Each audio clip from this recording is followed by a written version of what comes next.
S'il y a un film dont on a entendu parler en ce début d'année 2023, si est celui-là. Le 1er février dernier, les spectateurs français ont découvert, en salle, le nouvel opus de la saga Astérix et Obélix signé Guillaume Canet.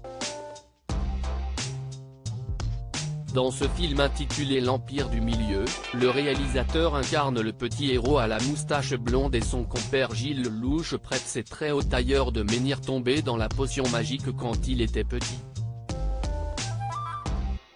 Malheureusement, malgré le plaisir qu'ils ont eu à tourner ensemble, les deux comédiens ont reçu un accueil effroyable, notamment dans la presse. La véhémence des gens sur le film m'a beaucoup étonné. Ce rôle tenait d'autant plus à cœur, à Gilles Lelouch, que sa fille Ava l'avait poussé à accepter.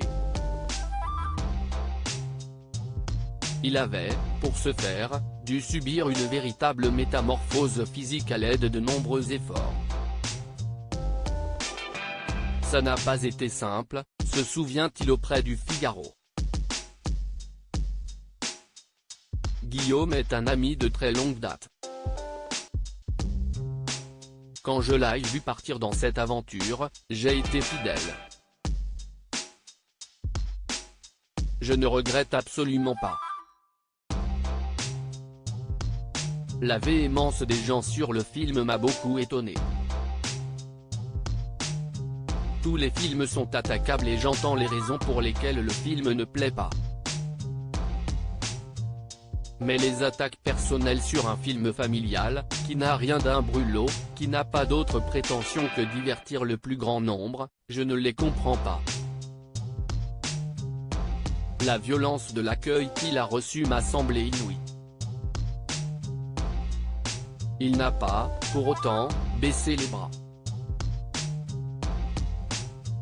Gilles Lelouch assure actuellement la promotion du film Je verrai toujours vos visages de Jeannery. Il sera prochainement à l'affiche du nouveau projet de Quentin Dupieux intitulé Dali, il avait récemment tourné pour lui dans Fumer fait tousser. De l'autre côté de la caméra, il s'apprête également à réaliser L'amour est ouf. J'ai des propositions tellement réjouissantes que je ne vais pas à l'économie, se réjouit-il malgré les critiques. Si à 20 ans, élève au cours Florent, j'avais pu me projeter là où je suis aujourd'hui, j'aurais été fou de joie. J'arrose et je caresse la période. J'ai 50 ans. Ma plus grande angoisse est le temps qui passe. Pas le fait de vieillir. Celui de ne plus être jeune.